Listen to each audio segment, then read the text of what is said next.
thì ông phỏng vấn chừng có 10 phút 15 phút cũng buồn. Thì mình muốn làm thì nó không được thì buồn thôi.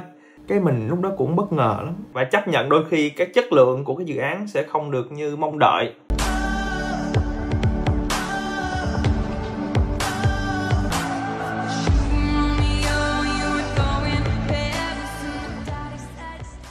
Chào mừng bạn đã quay lại với kênh Nhật Bình Cuộc Sống tại Úc.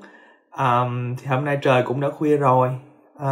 Thì sau một ngày làm việc thì Bình tự nhiên có cảm xúc muốn chia sẻ về cái hành trình của mình trong thời gian qua. Và lúc này thì Bình đang nhớ nhất là cái hành trình lúc mà mình mới làm giáo viên á. Cái hành trình đó thật ra cũng thú vị, và mình cũng hay rất là thường kể lại cho các em sinh viên khi mà các em có những câu hỏi là tại sao hay làm giáo viên, hay là sao mà có được cái job này. Đồng nghiệp cũng hay hỏi. Thì cái hành trình của Bình Bình cũng rút được nhiều bài học. Thì hồi đó là bắt đầu lúc mà Bình mới ra trường năm 2014 á. Thì cái lúc đó cũng muốn làm giáo viên lắm, mà cũng thích.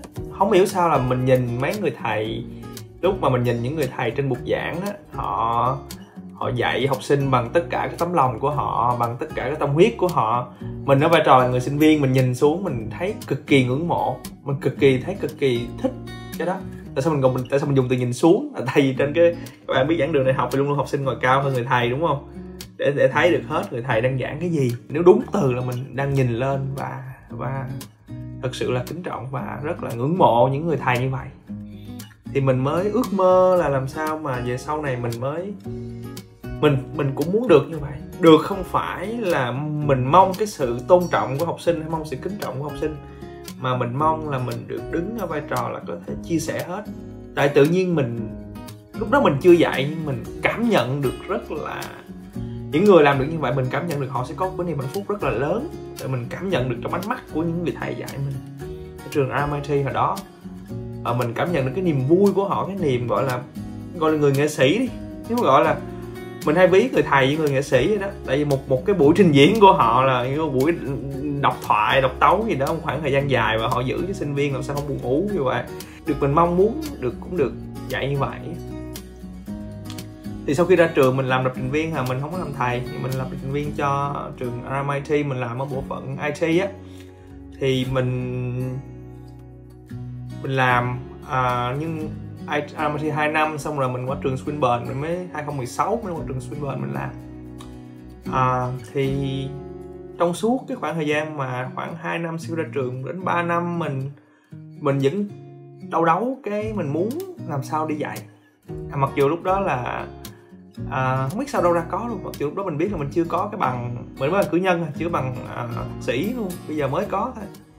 Thì lúc đó mình mới kiếm hết, mình lật hết mấy cái trang ở các cái trường đại học lớn ở Melbourne này, là La Trobe nè, Deakin nè, RMIT nè, Victoria Uni nè. Đó, mình mấy cái trường nào đại học của Melbourne lớn là mình coi hết những cái trang đó. Thì cái trang career của nó thì thật sự rất là ít jobs, lúc đó rất ít jobs. Thì mình cũng apply một vài cái, viết những cái resume, cover letter rất là dài, nhưng mà cuối cùng cũng không được viết trả lời những câu hỏi mà nó đặt ra. Thì cuối cùng là cũng không được. Thì cái mình lúc đó mình mới cũng buồn. Thì mình muốn làm thì nó không được thì buồn thôi. Thì mình mới là suy nghĩ ra ok, nếu không được như vậy thì bây giờ mình sẽ đổi qua làm cách khác. Mình sẽ đổi qua là mình nhớ là hồi xưa lúc mình đi học qua năm cuối á, nó có cái môn là môn capstone project. Cái môn tức là mình sẽ thực hành với một cái bài thiệt, cái bài project thiệt, tức là xin một cái client bên ngoài vô trường nói chuyện với ông thầy kết hợp với lại sinh viên làm bài học năm cuối.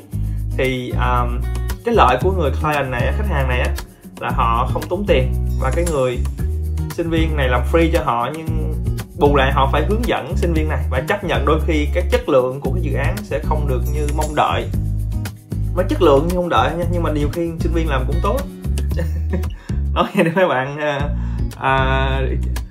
thấy sinh viên RMIT ra cũng giỏi lắm á, đừng đùa.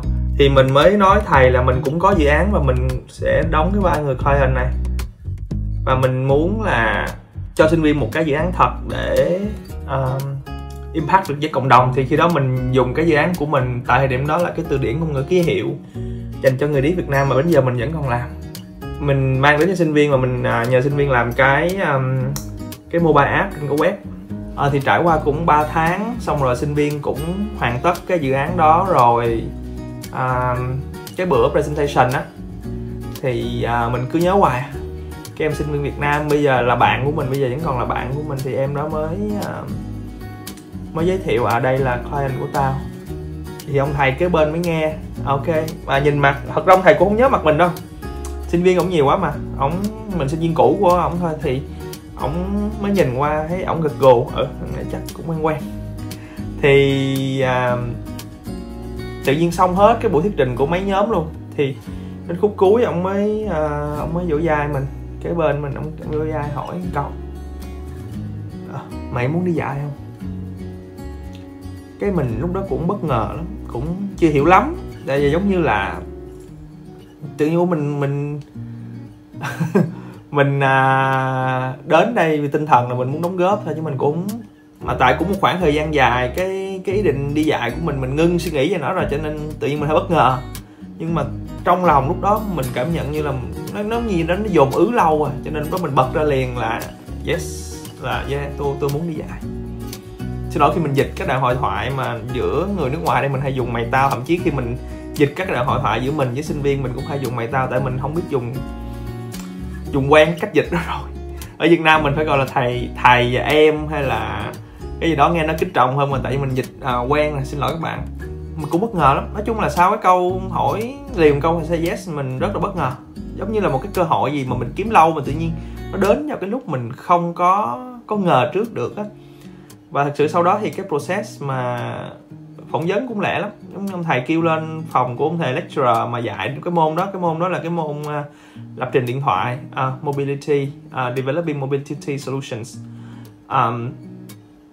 là thiết kế giải pháp mobile cho mobile.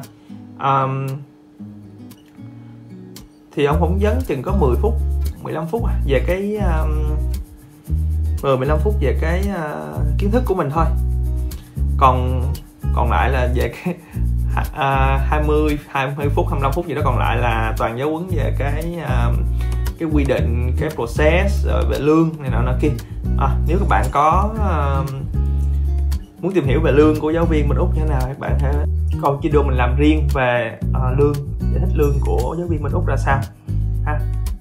Và một điều nữa là nếu bạn thấy hay thì hãy nhớ like và subscribe để mình có động lực tiếp tục làm được những cái video như vậy ha. Chừng 1 tháng sau, hồi đó là khoảng tháng 5, tháng 6 gì là trình bày, rồi tháng 7 là mình đi dạy luôn rồi. Và mình đã không ngờ nó nhanh như vậy.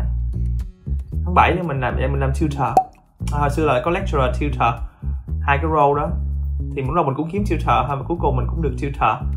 Thì cũng trong cái học kỳ đó luôn á, thì một cái điều bất ngờ nữa lại đến với mình, đó là ông thầy này ổng kêu mình những buổi ổng nghỉ, người ta không có việc ổng nghỉ, thì ổng kêu mình làm lecture luôn.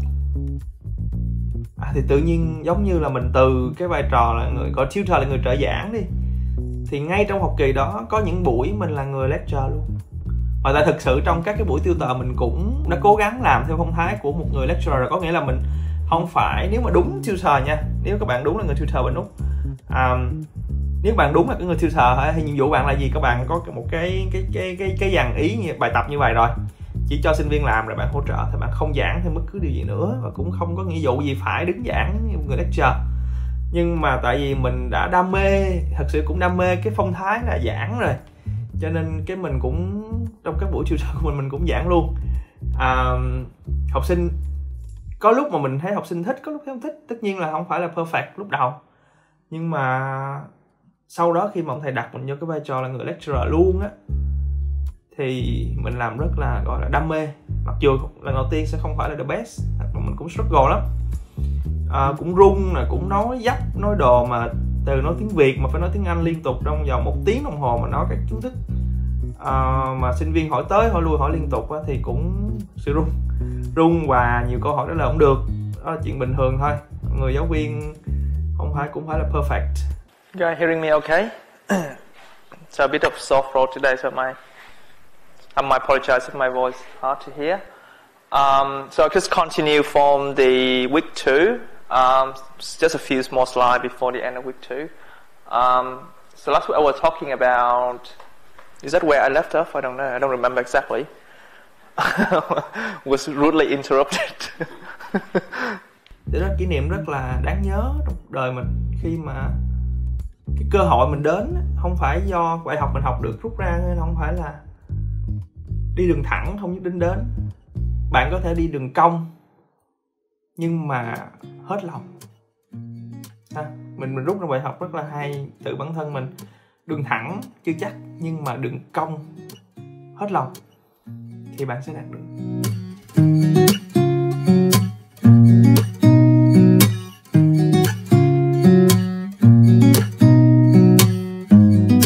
Đó là cái mình rút ra từ cái sự kiện đầu đời như vậy, và mình yêu cái nghề dạy học cho đến ngày hôm nay luôn.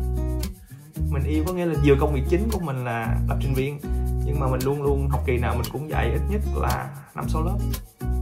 Rất là mê và rất là thấy nó không có gì phải là quá cực nhọc hết. Giống như là sáng đi làm về tối đi dạy. Và rất là thích luôn. Rất là thích luôn. Đó.